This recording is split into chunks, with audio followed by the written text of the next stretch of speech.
Emotional Discipline: The Secret to Self-Control. Written by Ronnie Rowland. Published by Growth Literacy Lounge.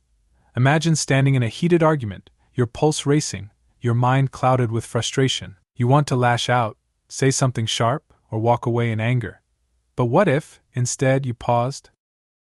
What if you took a breath, assessed the situation, and responded with clarity instead of impulse? This is emotional discipline, the ability to stay in control when emotions try to take over. It is not about suppressing feelings but mastering them so they serve you rather than sabotage you. Most people believe that self-control is about willpower, but willpower is unreliable. It fluctuates based on stress, fatigue, and circumstances. Emotional discipline, on the other hand, is a skill that can be trained. It allows you to navigate challenges, resist temptations, and maintain composure even in high-pressure situations. Those who master their emotions do not avoid feelings, they understand them, process them, and use them to make better decisions. The problem is that emotions are fast, while logic is slow. Your brain is wired to react instantly to triggers, often without thinking. A rude comment, a moment of doubt, or a burst of frustration can lead to impulsive actions that you later regret. Emotional discipline creates a space between feeling and reacting, giving you the power to choose your response. This small shift changes everything. Building emotional discipline is not about eliminating emotions but learning to regulate them. It is about pausing before reacting, recognizing emotional triggers, and reframing thoughts in a way that strengthens control. It is about training yourself daily through small, intentional habits until self-control becomes second nature. The strongest people are not those who feel the least but those who manage their emotions with precision. This book will teach you how to develop emotional discipline in every area of your life. Each chapter will provide practical strategies to strengthen self-control, navigate high-stress situations, and build resilience. By the end, you will no longer be at the mercy of emotions, you will be their master. The path to self-control starts now. Chapter 1. The Myth of Willpower. People often believe that self-control is just about willpower. They assume that if they could simply try harder, resist more, and push through, they would never lose their temper, give in to temptation, or make impulsive choices. But willpower is unreliable. It fluctuates based on stress, fatigue, and even the time of day. The real key to self-control isn't willpower, it's emotional discipline. Imagine a dam holding back a river. The goal is not to stop the water but to guide its flow. Similarly, emotional discipline doesn't mean suppressing emotions but channeling them productively. Suppression backfires. When you bottle up emotions, they build pressure until they explode. Emotional discipline, on the other hand, allows you to manage emotions effectively without being controlled by them. Emotions are not the enemy. They serve a purpose, signaling important information about your environment. Fear warns you of danger, anger signals that a boundary has been crossed, and frustration can indicate that growth is needed. The problem arises when emotions dictate actions without being filtered through logic. That's when people say things they regret, make rash decisions, or sabotage their long-term goals. Emotional discipline is what allows you to pause, process, and proceed with intention. One of the biggest misconceptions about self-control is that it's an innate trait, something you either have or don't. The truth is, emotional discipline is a skill. Like any skill, it can be trained and refined. The more you practice, the stronger it becomes. People who seem naturally composed under pressure aren't immune to emotions. They have simply trained themselves to regulate their responses effectively. Studies in psychology have shown that people who rely solely on willpower to resist temptation or control their emotions eventually fail. This is because willpower is like a muscle, it gets fatigued with overuse. Emotional discipline, however, is more like endurance training. Instead of forcing yourself to resist, you learn how to manage emotions strategically. The most successful people are not those who suppress emotions but those who understand them, process them, and use them as fuel for rational decision-making. Impulse control is at the heart of emotional discipline. Impulses are immediate reactions triggered by emotions, and without awareness, they dictate behavior. Someone insults you, and you lash out. You feel frustrated, and you quit.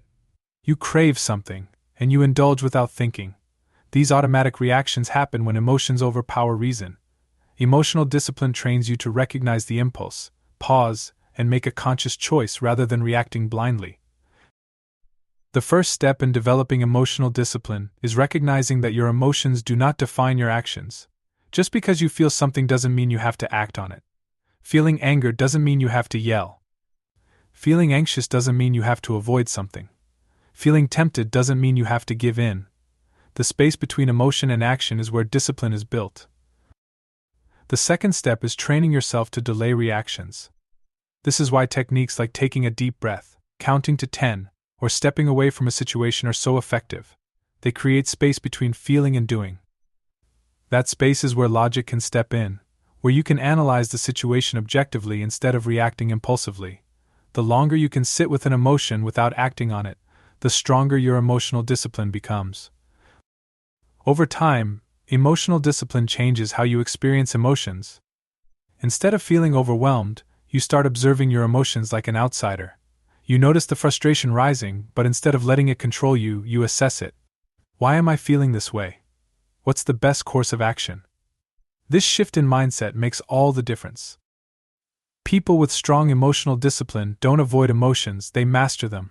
They train themselves to handle discomfort, to sit with frustration without being consumed by it, and to move forward regardless of how they feel.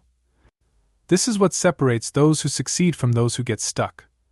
Emotional discipline is not about eliminating emotions, but about ensuring that emotions serve you, not the other way around. Chapter 2. The Science of Emotions and Self-Control. Emotions are not random. They are the result of complex biological and psychological processes designed to help you navigate the world. At their core, emotions exist to signal something important. Fear alerts you to danger. Anger warns you that a boundary has been crossed. Joy reinforces behaviors that contribute to well-being. Every emotion has a function, but the problem arises when emotions override logic and dictate impulsive actions. Emotional discipline is the ability to acknowledge emotions without being ruled by them. The brain plays a central role in emotional regulation. The amygdala, often called the brain's emotional center, is responsible for immediate reactions. It processes threats, triggering fear and aggression almost instantly. This is useful in life-threatening situations but problematic in everyday life. When someone insults you, your amygdala reacts as if you are under attack. If left unchecked, it can lead to emotional outbursts or impulsive decisions. The prefrontal cortex, on the other hand, is the brain's rational center. It is responsible for logic, decision-making, and impulse control. The stronger the connection between these two areas, the better you can manage emotions. People with weak emotional discipline allow the amygdala to take over, reacting instinctively without considering consequences. Those with strong self-control engage the prefrontal cortex before responding, allowing logic to filter emotional impulses. This ability to pause and assess a situation before acting is what separates emotional discipline from emotional chaos. Fortunately, this skill can be trained. The more you practice engaging your rational brain before reacting, the stronger your self-control becomes. Studies show that people who exhibit high levels of self-control are not necessarily more disciplined by nature. Instead, they structure their lives to minimize emotional triggers. They anticipate stressful situations, prepare for them mentally, and develop habits that prevent emotional hijacking. This proactive approach prevents them from being caught off guard by strong emotions. Emotional discipline is not just about controlling reactions in the moment, it's about setting yourself up for success in advance. One of the key reasons emotions can feel overwhelming is that they trigger a physiological response. When you experience stress, your body releases cortisol, a hormone that prepares you for action. Your heart rate increases, your muscles tense, and your mind narrows its focus. This is useful in emergencies but harmful when dealing with everyday frustrations. If you let emotions dictate your actions, you will often react in ways that you later regret. Recognizing that emotions are temporary chemical reactions allows you to take a step back and regain control. Self-control is often misunderstood. Many believe it is about suppressing emotions, but suppression is ineffective. When you push emotions down, they don't disappear, they build pressure and eventually explode. True self-control comes from emotional regulation, which means acknowledging emotions, understanding their purpose, and choosing how to respond. This approach prevents emotions from controlling you while still allowing you to process them in a healthy way. Building self-control starts with awareness. The moment you recognize that you are experiencing an emotional reaction, you create space for a conscious choice. Instead of immediately reacting, you observe the emotion, label it, and analyze its source. What triggered this feeling? Is my response justified? What is the most constructive way to handle this? This level of self-awareness prevents emotional impulses from leading to regretful actions. The next step is practicing intentional regulation. This means developing strategies to calm your mind and body when emotions become intense. Deep breathing slows the nervous system, preventing stress hormones from escalating. Shifting your perspective allows you to reframe negative emotions in a way that reduces their intensity. Disengaging from emotionally charged situations before responding gives you time to think clearly. These small actions collectively strengthen emotional discipline. Over time, self-control becomes a habit. The more you train yourself to manage emotions rather than suppress or indulge them, the easier it becomes. Emotional discipline does not mean eliminating emotions but learning to navigate them effectively. It is the key to making rational decisions, maintaining composure under pressure, and ensuring that emotions serve you rather than control you. Chapter 3. Recognizing your emotional triggers. Emotional discipline begins with awareness. You cannot control what you do not understand.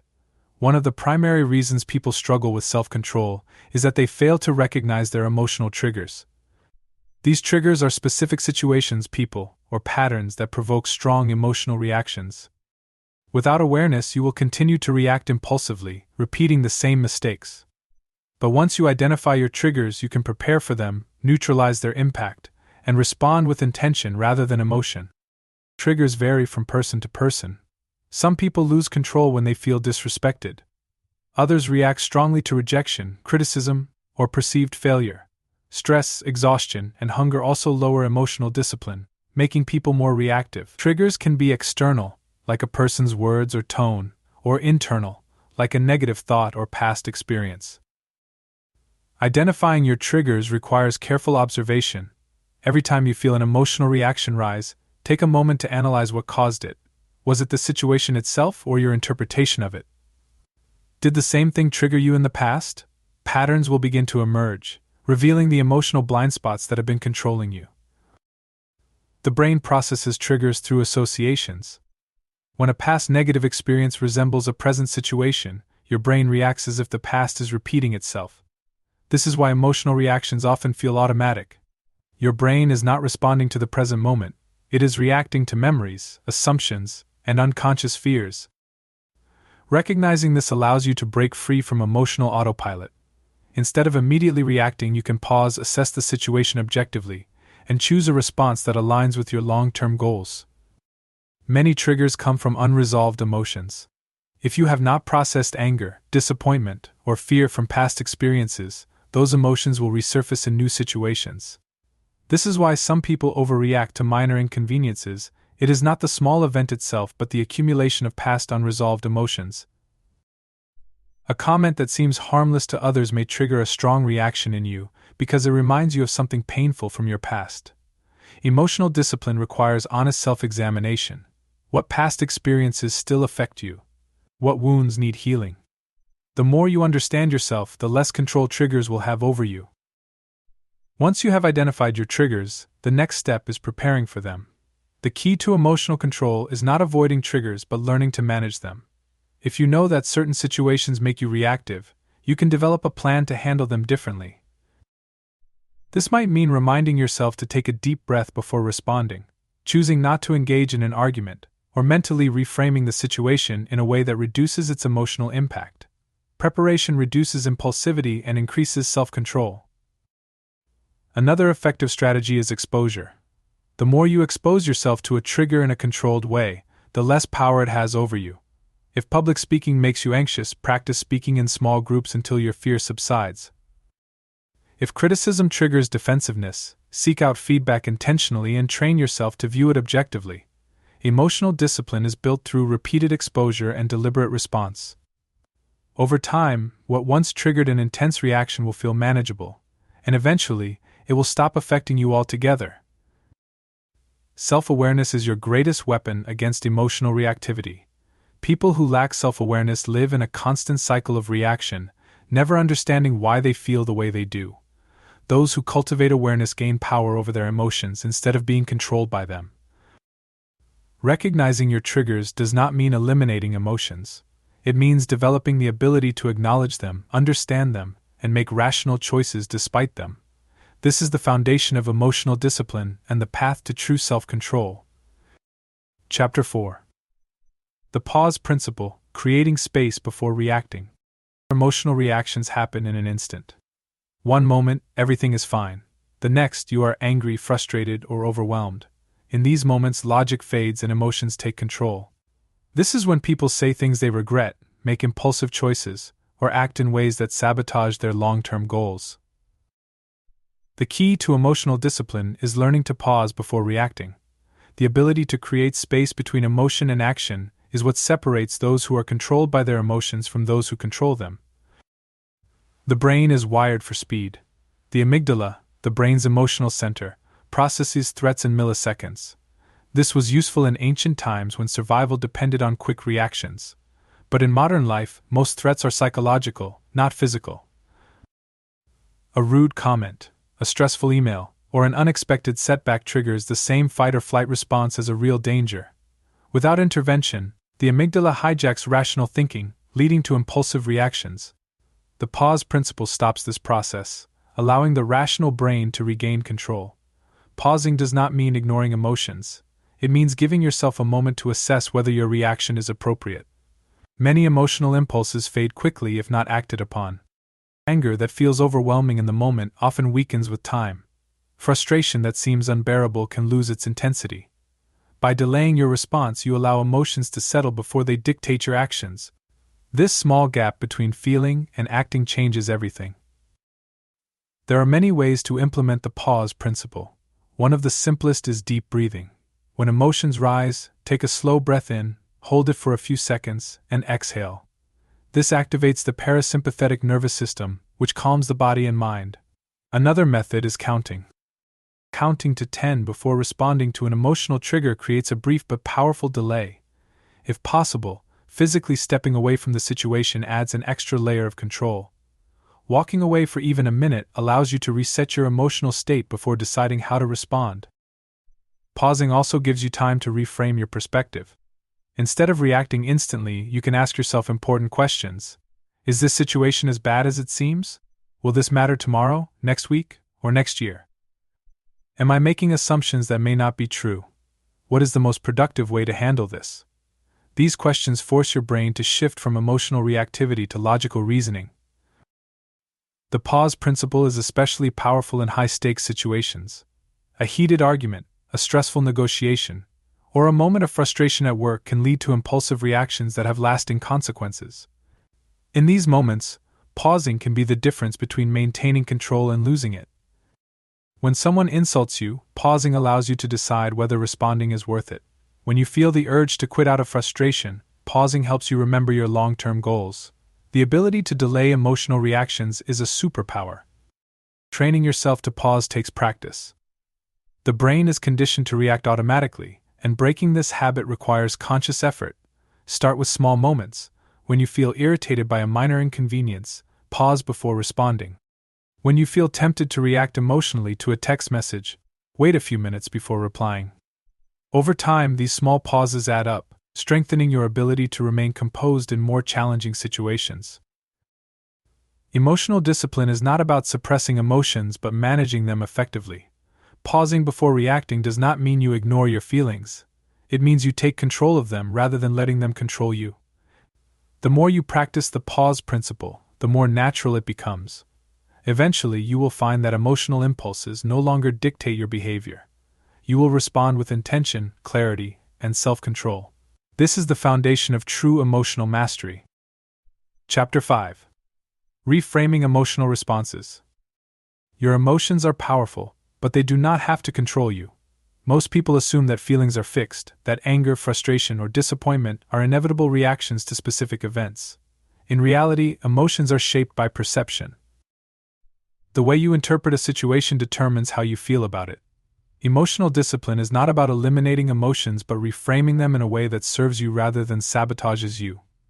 Reframing is the practice of changing your perspective to alter your emotional response. When something upsetting happens, you have two choices: react impulsively or shift your mindset. The way you view a challenge determines whether you see it as a crisis or an opportunity.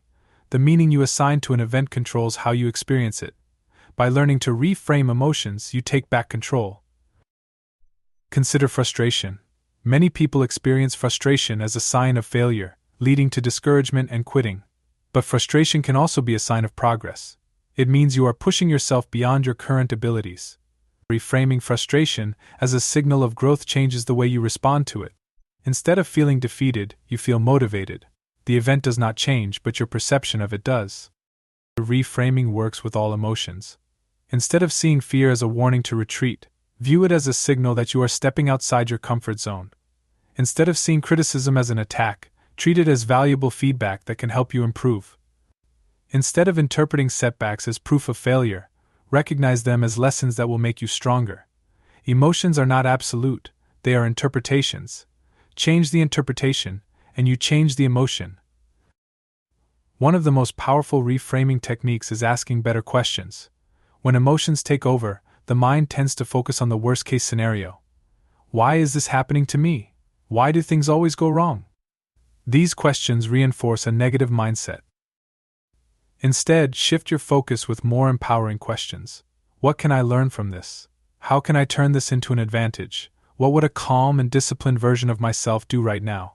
The answers to these questions shift your emotional response instantly. Another reframing strategy is perspective shifting. Imagine an outsider looking at your situation. Would they see it the same way you do? Often, strong emotions distort reality. What feels like a personal attack may just be someone having a bad day. What seems like a disaster may be a temporary setback. Viewing your emotions from a third-person perspective reduces their intensity. The ability to detach from immediate feelings and see the bigger picture is a hallmark of emotional discipline. Time perspective is another useful reframing tool. Ask yourself if the situation will matter in a week, a month, or a year. Most emotional reactions are temporary, but people treat them as permanent. A delay in plans, an argument, or an unexpected challenge may seem overwhelming in the moment, but in the grand scheme of life, these things are insignificant. Recognizing this prevents you from reacting emotionally to situations that do not deserve your energy. Reframing takes practice. At first, your mind will resist. It is easier to react emotionally than to pause and change perspective. But every time you choose to reframe an emotion, you weaken old habits and strengthen new ones. Over time, this shift becomes automatic. Instead of defaulting to frustration, anger, or fear, your mind will naturally seek alternative viewpoints. Emotional discipline is not about suppressing feelings but transforming them. When you reframe emotions, you become the master of your internal world. You no longer react impulsively to circumstances. You see challenges differently, process emotions more effectively, and maintain control in situations where others lose it. Reframing is not just a technique, it is a way of thinking that changes how you experience life. Chapter 6. The Power of Emotional Detachment. Emotional detachment is often misunderstood. Many believe it means suppressing emotions or becoming indifferent, but true detachment is the ability to experience emotions without letting them dictate your actions. It is not about feeling less, it is about gaining control. When you develop emotional detachment, you can stay calm in stressful situations, make rational decisions under pressure, and maintain inner peace regardless of external circumstances. Most people react emotionally because they are too attached to outcomes. They take things personally, feel entitled to specific results, and let external events define their self-worth. When something does not go as planned, they become frustrated, anxious, or discouraged. Emotional detachment changes this. It allows you to engage fully in life while remaining unaffected by temporary setbacks. You can care about an outcome without becoming emotionally consumed by it. Detachment starts with recognizing what is within your control. You cannot control how others behave, what they think, or how they respond to you. You can only control how you interpret and react to situations. When you stop attaching your emotions to things beyond your control, you regain power over yourself. Instead of getting upset when someone criticizes you, you recognize that their words are a reflection of their perspective, not your value. Instead of stressing over uncontrollable circumstances, you shift your focus to what you can influence. One of the most effective ways to develop detachment is through observation. Imagine yourself as a third-party observer of your own emotions. When you feel anger, stress, or frustration rising, take a step back mentally. Instead of being consumed by the emotion, watch it like a spectator. Where do you feel it in your body? What thoughts accompany it? How intense is it? This practice creates distance between you and your emotions, reducing their control over you. Another key to detachment is eliminating emotional overinvestment. Many people tie their happiness to external validation, whether it be success, relationships, or material possessions. When these things are threatened, they experience fear and insecurity. The more you depend on something for emotional stability, the more power it has over you. True detachment comes from cultivating inner stability. Your mood should not fluctuate based on external events. Your confidence should not be dependent on praise or criticism. When you detach from external validation, you become emotionally resilient. Practicing mindfulness strengthens emotional detachment. Mindfulness teaches you to experience emotions without identifying with them. Instead of saying, "I am angry," reframe it as, "I am experiencing anger." This subtle shift changes how you relate to emotions. You no longer see them as part of your identity, but as temporary states that pass. This mindset prevents emotions from controlling your thoughts and actions. Another effective method is setting emotional boundaries. Some people absorb the emotions of those around them, allowing the negativity of others to affect their mood. Emotional detachment means recognizing that you are responsible for your own emotions, not those of others. If someone is in a bad mood, it does not mean you have to be. If someone is negative, it does not mean you have to engage. Protecting your emotional space is essential for maintaining control. Detachment also improves decision-making. When emotions cloud judgment, people make impulsive choices that they later regret. By maintaining emotional distance from a situation, you can assess it with clarity. You do not ignore emotions, but you do not let them dictate your actions either. A detached mind sees reality as it is, not as emotions distort it. Developing emotional detachment takes practice, but the benefits are profound. You will no longer be easily triggered, easily offended, or emotionally exhausted by things beyond your control. You will remain calm under pressure, make better decisions, and experience life with greater peace. Emotional detachment is not about caring less. It is about freeing yourself from emotional turbulence. When you master detachment, you master yourself. Chapter 7. The Daily Micro-Discipline Method. Emotional discipline is not built through occasional grand efforts. It is developed through consistent, small actions performed every day.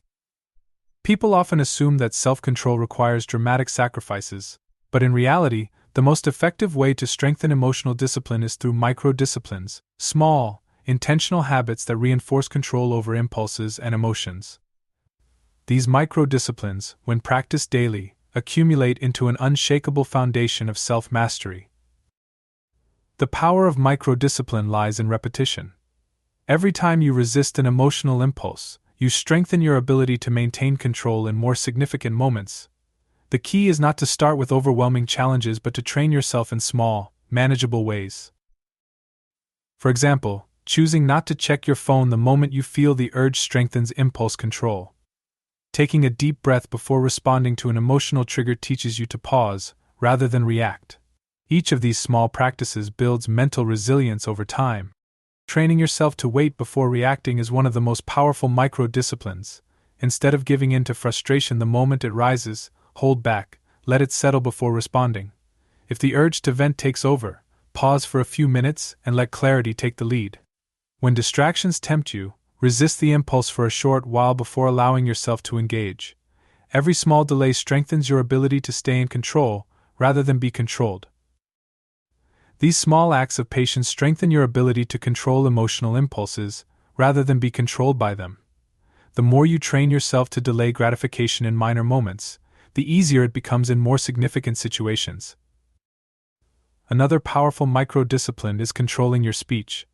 The words you choose to say shape your emotional state and influence how others respond to you. Practicing restraint in conversation is an effective way to develop emotional discipline. This could mean choosing not to complain, avoiding gossip, or resisting the urge to react defensively when criticized. Learning to filter your words before speaking builds self-awareness and prevents unnecessary emotional conflicts. Micro-disciplines also apply to managing distractions.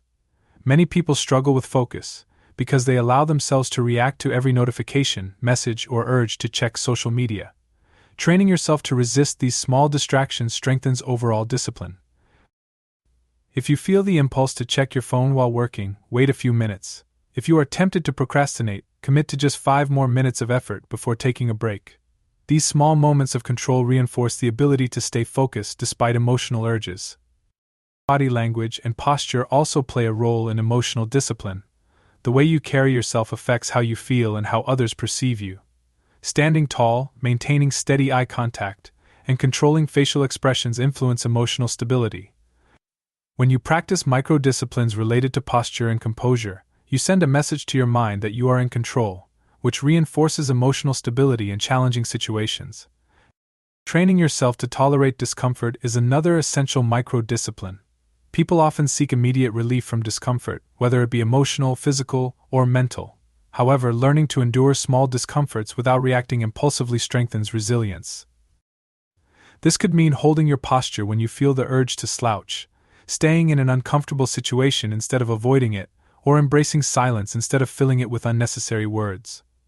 Small moments of controlled discomfort build the ability to handle greater emotional challenges. Reflection is a critical component of the micro-discipline method. At the end of each day, take a moment to evaluate your emotional responses. Did you react impulsively? Did you practice restraint? What could you improve? This daily practice of self-assessment reinforces awareness and ensures that you continue progressing. The more conscious you are of your emotional habits, the easier it becomes to refine them. The secret to emotional discipline is not found in willpower alone but in consistent, intentional habits. Micro-disciplines require little effort in the moment but yield significant results over time.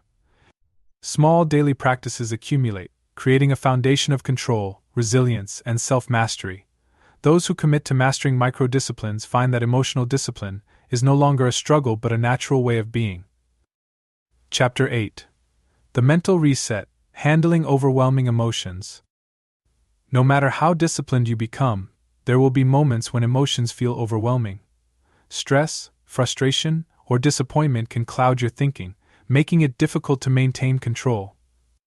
Emotional discipline is not about avoiding emotions but knowing how to reset your mind when they become too intense. A mental reset allows you to step back, regain clarity, and prevent emotions from dictating your actions. The first step in resetting your mind is recognizing when emotions are taking over. Most people are unaware of their emotional state until they have already reacted impulsively. Developing the ability to notice emotions early is key. Pay attention to physical signs, tension in your muscles, a racing heart, or shallow breathing. These signals indicate that emotions are building up. The earlier you catch them, the easier it is to reset. One of the simplest mental reset techniques is controlled breathing. When emotions rise, your breathing becomes shallow and rapid. Slowing it down signals to your brain that you are safe, reducing stress hormones. A simple method is to inhale for 4 seconds, hold for 4 seconds, and exhale for 4 seconds. Repeating this a few times immediately calms the nervous system and restores focus. Another powerful reset method is physical movement. When emotions build up, they create excess energy in the body. Physical activity helps release that tension. A short walk, stretching, or even shaking out your hands can shift your emotional state. Movement interrupts negative thought loops and provides a fresh perspective on the situation. Changing your environment also resets your emotions. If you feel overwhelmed, step outside, go to a different room, or simply shift your focus to something unrelated for a few minutes. New surroundings break the cycle of emotional buildup, giving you the space to think clearly before reacting. Even something as simple as splashing cold water on your face can provide a quick reset.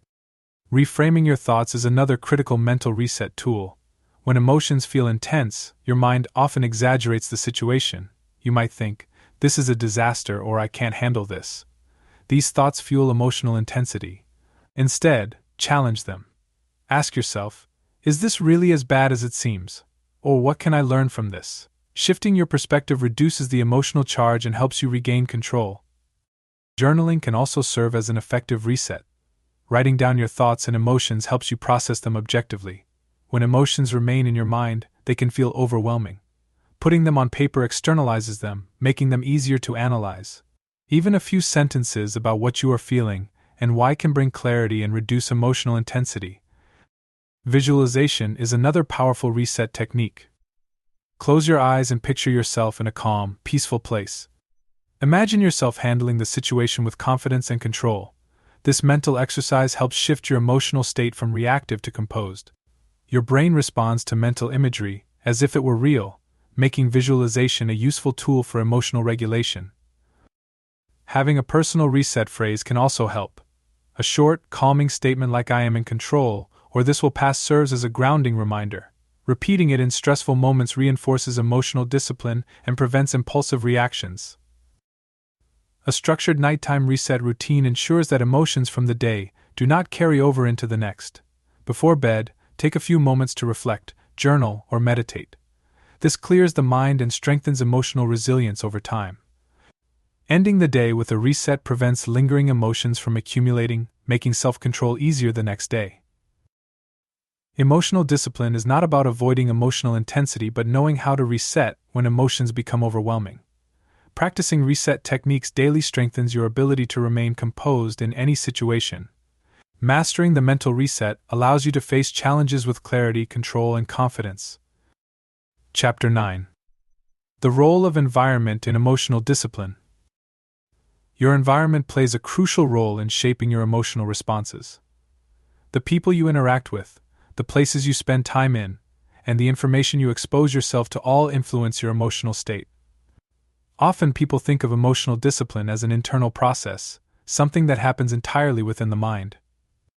While the mind is important, your environment acts as a silent architect of your emotions, either supporting or hindering your ability to maintain control.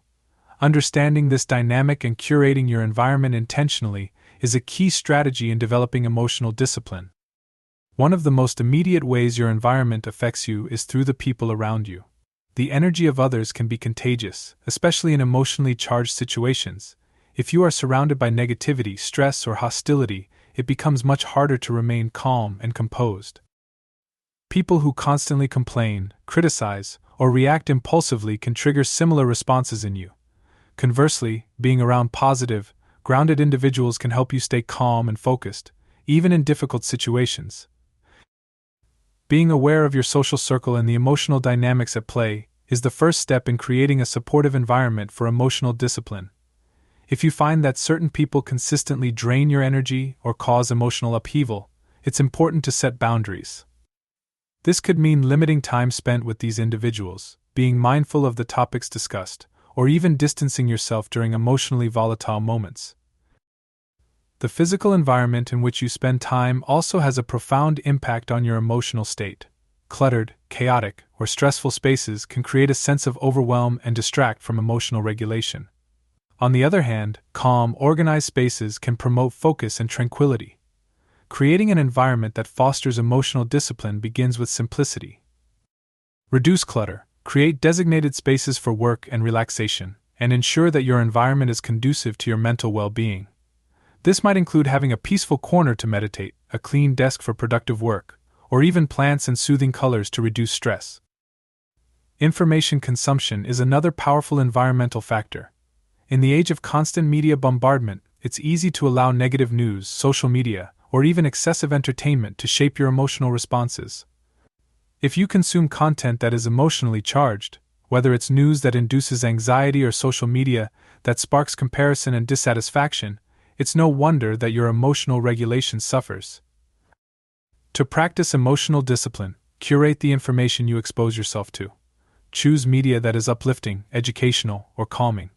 Limiting exposure to sources that trigger anxiety or negativity can significantly improve your emotional resilience. Your environment also extends to your daily routines. Habits, even the smallest ones, play a big part in your emotional state. If your mornings are rushed and disorganized, it sets the tone for the rest of the day. If your routine involves constant multitasking or distractions, it can overwhelm your ability to stay focused.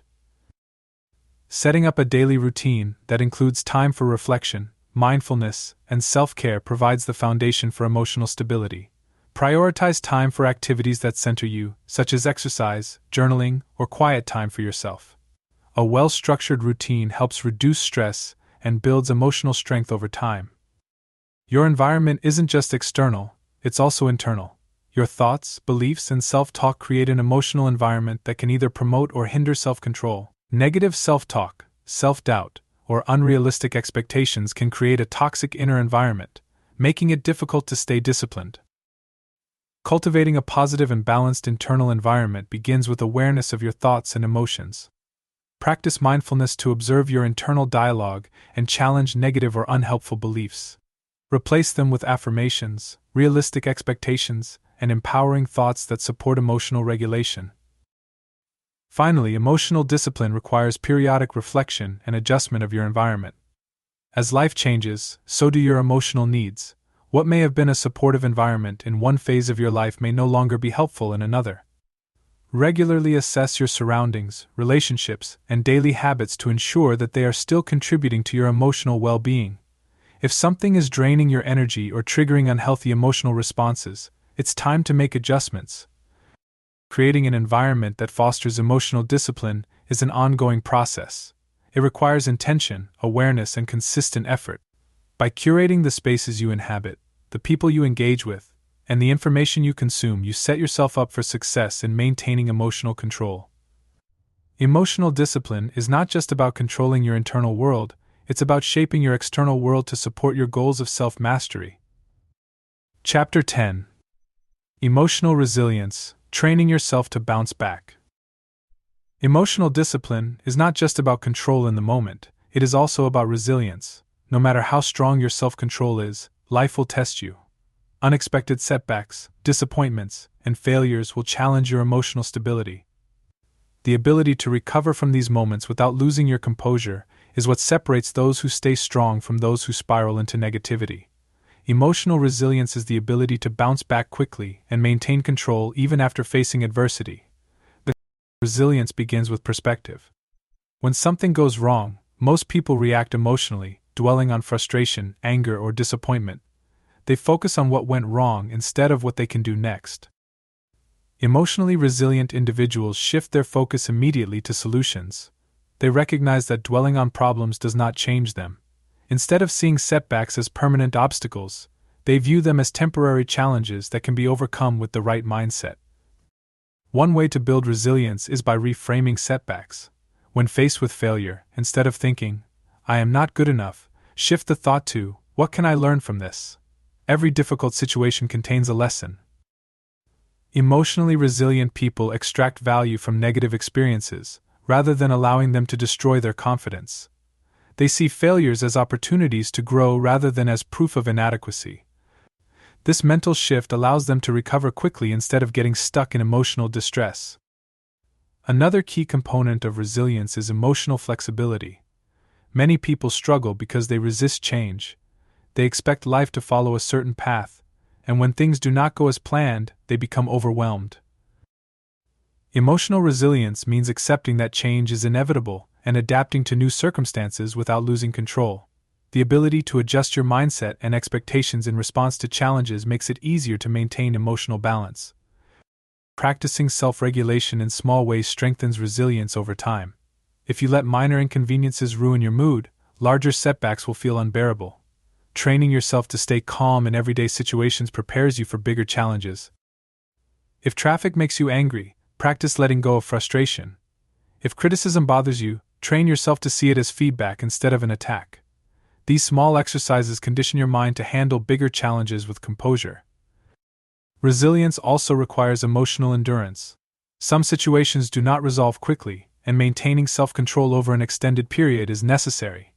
Difficult relationships, long-term projects, or personal struggles may test your patience and persistence.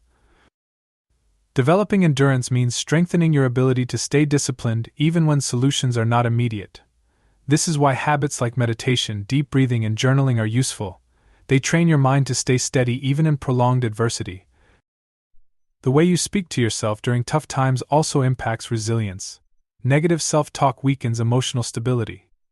Thoughts like "I can't handle this" or "this always happens to me" create a victim mindset, making challenges feel worse. Replacing these thoughts with affirmations, such as "I am strong enough to get through this," reinforces resilience.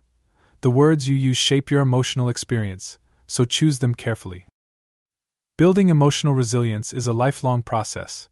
It is not about never feeling discouraged, but about recovering quickly when difficulties arise. Emotionally resilient individuals acknowledge their emotions but do not dwell on them. They focus on solutions, maintain flexibility, and develop mental endurance. They train themselves in small ways every day, so when real challenges appear, they are prepared. The ultimate goal of emotional discipline is not just to control emotions but to strengthen resilience. Life will always present difficulties, but you have the power to decide how you respond. With practice, setbacks will no longer throw you off course. You will handle stress with clarity, recover from challenges quickly, and maintain emotional control no matter what comes your way. Resilience is not a trait you are born with, it is a skill you develop. Chapter 11. Emotional Discipline in High-Stress Situations. High-stress situations test emotional discipline more than anything else.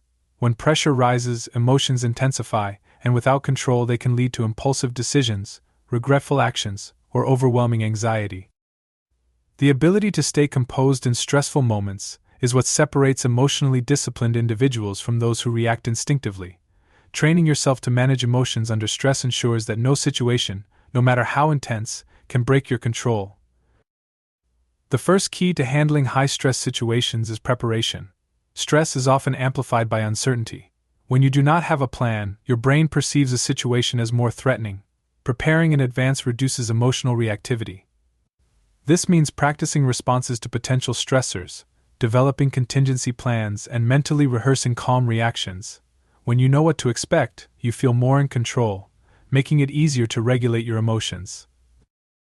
Breathing control is one of the fastest ways to regain emotional balance under stress. When anxiety rises, breathing becomes shallow and rapid, triggering a fight-or-flight response. Deep, controlled breathing reverses this effect by signaling to the brain that there is no immediate danger. A simple technique is to inhale deeply for 4 seconds, hold for 4 seconds, and exhale slowly for 6 seconds. Repeating this cycle calms the nervous system and prevents emotional escalation. Another technique is cognitive reframing.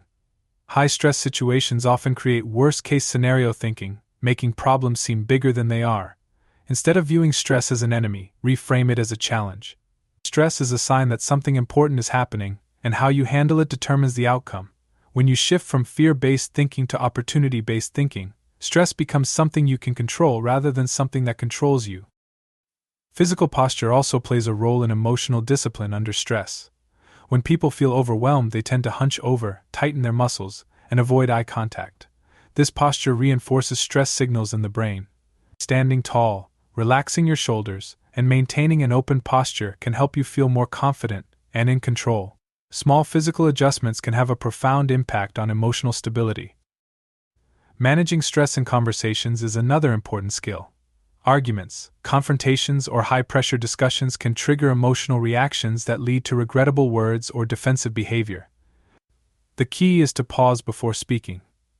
Silence is a powerful tool in high-stress interactions. It prevents impulsive reactions, gives you time to assess the situation, and forces others to listen. Speaking slowly and deliberately also projects confidence and prevents emotional escalation. High-stress situations often create an urge to react immediately, but delaying reactions allows you to maintain control. If you feel overwhelmed, step away if possible. A short break can reset your emotions, providing clarity before making decisions. This is especially important in moments of frustration, anger, or panic. The ability to remove yourself temporarily prevents emotions from dictating actions. Long-term stress management is equally important. If you constantly operate in a high-stress state, your ability to regulate emotions weakens.